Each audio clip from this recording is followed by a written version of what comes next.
ಅವ್ರಂತವ್ರು ಇಬ್ರು ಇದ್ಬಿಟ್ರೆ ಊರೇ ಉದ್ದಾರ. ಇದು ಅಶ್ವಿನಿ ಜಾನು ಇದಾರಲ್ಲ, ಅವ್ರಂತವ್ರು ಇದ್ರೆ ಊರೇ ಉದ್ದಾರ. ಅವ್ರಿದ್ರೆ 100 ಮನೆ ಹಾಳಾಗೋಯ್ತವೆ. ಒಂದು ಏರಿಯಾದಲ್ಲಿ ಅವ್ರಿದ್ರೆ ಆ ಮನೆನೇ ಹಾಳಾಗೋಯ್ತವೆ, ಆ ಊರೇ ಹಾಳಾಗೋಯ್ತವೆ.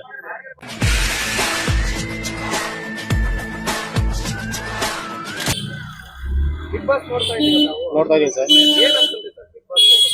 ಬಿಗ್ ಬಾಸ್ ಚೆನ್ನಾಗಿದೆ, ಬಟ್ ಆದ್ರೆ ಎಜುಕೇಶನ್ ಮಾಡೋ ಹುಡುಗರುಗಳೆಲ್ಲ ಹಾಳಾಗ್ತಾ ಇದ್ದಾರೆ. ಹಾಳಾಗ್ತಾ ಇದ್ದಾರೆ. ಬಿಗ್ ಬಾಸ್ ಜಾಸ್ತಿ ಎಜುಕೇಶನ್ ಬಿಟ್ಟಿದ್ದಾರೆ, ಬಿಗ್ ಬಾಸ್ ನೋಡ್ತಾ ಇದಾರೆ. ಎಕ್ಸಾಮ್ ಟೈಮು, ಬಟ್ ಇವರು ಬೇರೆ ಟೈಮಲ್ಲಿ ಇಟ್ಕೋಬಹುದು. ಬಟ್ ಎಕ್ಸಾಮ್ ಫ್ರೀ ಆದ್ಮೇಲೆ ಮಾರ್ಚ್ ಎಕ್ಸಾಮ್ ಎಲ್ಲ ಎಂಡ್ ಆಗುತ್ತಲ್ಲ, ಸೊ ಆ ಟೈಮಲ್ಲಿ ಇಟ್ಕೋಬಹುದು ಇವ್ರು ಬಿಗ್ ಬಾಸ್. ಬಟ್ ಎಲ್ಲ ಮಕ್ಕಳೆಲ್ಲ ಬಿಗ್ ಬಾಸ್. ನೀವು ಎಜುಕೇಶನ್ ಅಲ್ಲಿ ಕೇಳಿ ನೀವು ಮಕ್ಕಳನ್ನ, ಬರೀ ಬಿಗ್ ಬಾಸ್ ಬಗ್ಗೆ ಪಿನ್ ಟು ಪಿನ್ ಹೇಳ್ತಾರೆ. ಓದೋದ್ರ ಬಗ್ಗೆ ಏನಿಲ್ಲ. ಅವ್ರು ಫಸ್ಟ್ ಆಫ್ ಸಬ್ಜೆಕ್ಟೇ ಗೊತ್ತಿರಲ್ಲ. ಅದೇ ಬಿಗ್ ಬಾಸ್ ಹೇಳಿ, ಫಸ್ಟ್ 9 ಸ್ಟಾರ್ಟ್ ಆಯ್ತು ಅಂದ್ರೆ 10 11 ಗಂಟೆ ಆಗಲಿ ಅದು ಪಿನ್ ಟು ಪಿನ್ ಹೇಳ್ತಾರೆ. 24 ಅವರ್ಸ್ ಏನೇನಾಯ್ತು ಅಂತ ಹೇಳ್ತಾರೆ. ಓದೋದು ಯಾರು ಓದ್ತಾರೆ? ಓದಿ ಅಂದ್ರೆ ಓದಲ್ಲ. ಬೆಳಗ್ಗೆ ಜಾವ ಎತ್ತು ಓದಿ ಅಂದ್ರೆ ಓದಲ್ಲ, ಸಂಜೆ ಓದಿ ಅಂದ್ರೆ ಓದಲ್ಲ. ಬರೀ ಬಿಗ್ ಬಾಸ್. ನೀವು ಸ್ಕೂಲಲ್ಲಿ ಹೋಗಿ ಕುತ್ಕೊಂಡು ನೋಡಿ, ಅಲ್ಲಿ ನೋಡಿದ್ರೆ ಬಿಗ್ ಬಾಸ್ ಬಗ್ಗೆನೇ ಮಾತಾಡ್ತಾ ಇರ್ತಾರೆ. ಅಲ್ಲೂ ಮಾತಾಡ್ತಾ ಇರ್ತಾರೆ. ಎಜುಕೇಶನ್ ಬಗ್ಗೆ ಅಂತೂ ಯಾರು ಮಾತಾಡಲ್ಲ. ಇವತ್ತು ಮಾಸ್ಟರ್ ಬಂದಿದ್ದಾರೆ, ಅವ್ರ ಬಗ್ಗೆ ಮಾತಾಡೋಣ ಅನ್ನೋದೇನಿಲ್ಲ. ನಮ್ಮ ಫೇವ್ರೆಟ್ ಕಂಟೆಸ್ಟೆಂಟ್ ಗಿಲ್ಲಿ.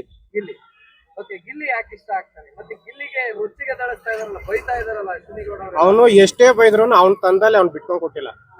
ಅವ್ನ್ ತಂದವಾಗ ಅವ್ನ್ ಇದಾನೆ. ಅವ್ನ ಆಟ ಅವ್ನು ಆಡ್ತಾ ಇದ್ದಾನೆ ಅಷ್ಟೇ. ಅದು ಬಿಟ್ರೆ ಅವ್ನು ಬೇರೆ ಯಾವ್ದಕ್ಕೂ ಹೋಯ್ತಾರೆ. ಅವ್ನ ಇಷ್ಟದ ಪ್ರಕಾರ ಅವ್ನು ಆಡ್ತಾ ಇದ್ದಾನೆ.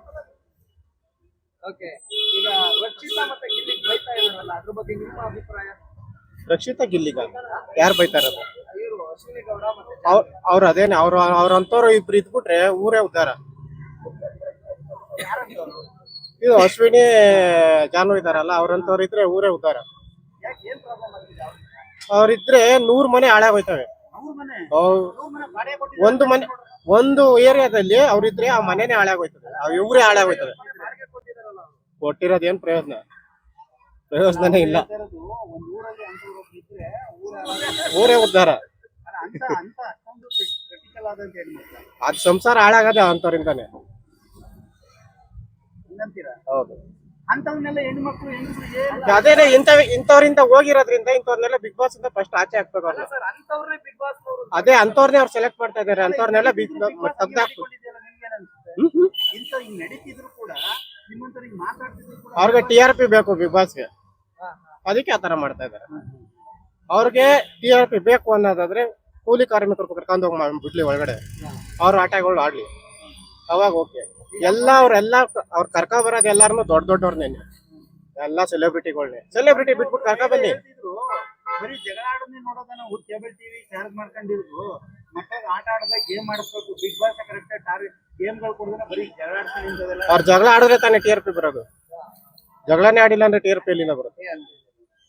ಈಗ ಜಾತಿ ಬಗ್ಗೆ ಎಲ್ಲ ಮಾತಾಡ್ತಾ ಇದ್ದಾರೆ. ಅವ್ರ ಮೆಂಟಾಲಿಟಿನೇ ಬೇರೆ ಅಂತ ಹೇಳಿದ್ನಲ್ಲ. ಅವ್ರು ಅಂತವ್ರು ಇದ್ರೆ ಅಷ್ಟೇ ಉದ್ದಾರ. ಅವ್ರ ಮೆಂಟಾಲಿಟಿನೇ ಬೇರೆ.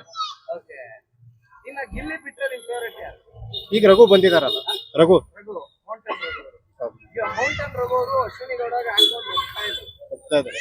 ಅವ್ರು ಆಲ್ರೆಡಿ ಇಲ್ಲಿ ನೋಡ್ಬಿಟ್ಟು ಹೋಗಿದ್ದಾರೆ ಏನಾಗಿದೆ ಸಿಚುವೇಶನ್ ಅಂತ. ಅವ್ರು ಕೊಡ್ತಾ ಇರೋದು ಮರ್ಯಾದೆ ಕೊಡ್ತಾ ಇರೋದು ಅವ್ರಿಬ್ರು ಬಿಟ್ರೆ ಎಲ್ಲಾರ್ಗು ಅವ್ರು ಮರ್ಯಾದೆ ಕೊಡ್ತಾರೆ.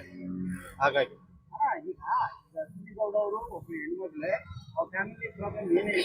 ಆದ್ರೆ ಅವರು ಹೋರಾಟಗಾರರಾಗಿದ್ದವರು. ಈಗ ಒಳಗಡೆ ಅವರು ಗೆಲ್ಲುಕೋಸ್ಕರ ಈ ತರ ಅವ್ರ ಗೆಲ್ಲಕ್ಕೆ ಅಂತ ಆಡ್ತಾ ಇಲ್ಲ. ಅದು ಅವ್ರಿಗೆ ದೀಪ ಉರಿಯೋ ಟೈಮಲ್ಲಿ ಜಾಸ್ತಿ ಉರಿತದಲ್ಲ, ಆರೋ ಟೈಮಲ್ಲಿ ಹಂಗ ಉರಿತಾ ಇದಾರೆ ಅಷ್ಟೇನೆ. ಆದಷ್ಟು ಬೇಗ ಈಚೆ ಬರ್ತಾರೆ, 100% ಈಚೆ ಬರ್ತಾರೆ. ಅದ್ರಲ್ಲಿ ಯಾರಾದ್ರೂ ಆಗ್ಲಿ, ಜಾನ್ವಿ ಆಗ್ಲಿ ಅಶ್ವಿನಿ ಆಗ್ಲಿ, ಅದ್ರಲ್ಲಿ ಯಾರಾದ್ರೂ ಒಬ್ರು ಬಂದ್ರೆ ಮನೆ ನೆಮ್ಮದಿಯಾಗಿರುತ್ತೆ. ಈ ವಾರ ಯಾರು ಹೊರಗಡೆ ಹೋಗ್ಬೇಕು, ಯಾರು ಹೋಗ್ಬೋದು? ಈ ವಾರ ಆಕ್ಚುಲಿ ಕಾಕ್ರೋಚ್ ಬಂದ್ರೆ ಒಳ್ಳೇದೇ. ಕಾಕ್ರೋಚು ಇಲ್ಲ ಜಾನು.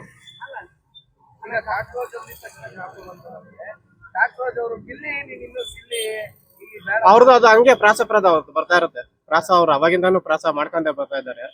ಅವ್ರ ಆಟ ಅವರು ಆಡ್ತಾ ಇದ್ದಾರೆ, ಬಟ್ ಏನಂತ ಏನಿಲ್ಲ. ಆದ್ರೆ ಜಾಸ್ತಿ ಇವ್ರು ಅಶ್ವಿನಿ ಇವ್ರ ಜೊತೆನೆ ಬೆರಿತಾ ಇದ್ದಾರೆ. ಅಶ್ವಿನಿ ಮತ್ತೆ ಇನ್ನೊಬ್ರು ಮೇಲೆ ಕೋಪ ಇರೋದು ಜಾನ್ವಿ ಮೇಲೆ. ಕೋಪ ಏನಿಲ್ಲ ಸರ್, ಅವ್ರು ಆಡ್ತಾ ಇರೋ ಆಟದ ಮೇಲೆ ಅಷ್ಟೇ. ಅದೇ ಬೇಸರ ಹಾ ಬೇಸರ ಆಗ್ತಿದೆ.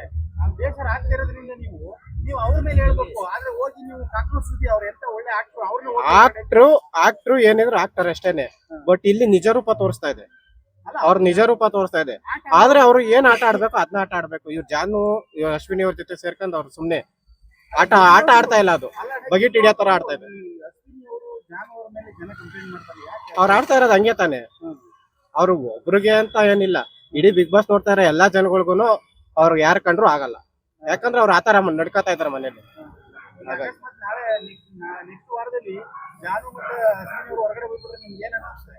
ಒಳ್ಳೇದು, ನೆಮ್ಮದಿ ನೆಮ್ಮದಿ ನಿಮ್ದಿ ಅಲ್ಲ ಸಾರ್, ಒಂದ್ ಜೀವನದಲ್ಲಿ ಬಿಡುಗಡೆ ಸಿಕ್ತಷ್ಟು ನೆಮ್ಮದಿ. ಜೈಲಿಂದಾನೇ ಈಚೆ ಬಂದಷ್ಟು ನೆಮ್ಮದಿ. ನೀವು ಅಷ್ಟೊಂದ್ ಜನ Big Boss ನೋಡ್ತಾ ಇದ್ರಿ. Big Boss ಅಂದ್ರೆ ನಾವು ಬಿಗ್ ಬಾಸ್ ನೋಡ್ತೀವಿ, ಅಂದ್ರೆ ಈವ್ನಿಂಗ್ ಅಷ್ಟೇನೆ, ಸ್ವಲ್ಪ ಸ್ವಲ್ಪ ನಿಮ್ಗೆ ಎಷ್ಟು ಪರಿಣಾಮ ಬೀರೈತೆ ನೋಡಿ. ಅವ್ರು ಹೊರಗಡೆ ಬಂದ್ರೆ ನೆಮ್ಮದಿ. ಜನಕ್ಕೆ ಎಲ್ಲೆಲ್ಲಿ ಯಾರ್ಯಾರಿಗೆ ಯಾರು ಊಟ ಹಿಂಗ್ ಬಾಯಿಗೆ ಇಟ್ಕೋತಾ ಇರ್ತಾರೆ, ಅದ್ ಹಂಗೆ ಬಿಟ್ಟಿರ್ತಾರೆ, ಹಿಂಗೆ ನೋಡ್ತಾ ಇರ್ತಾರೆ. ಅವ್ರು ಹೊರಗಡೆ ಬಂದ್ರೆ ಅವ್ರಿಗೆ ಹೊರಗಡೆ ಬಂದು ಥ್ಯಾಂಕ್ ಯು. Thank you.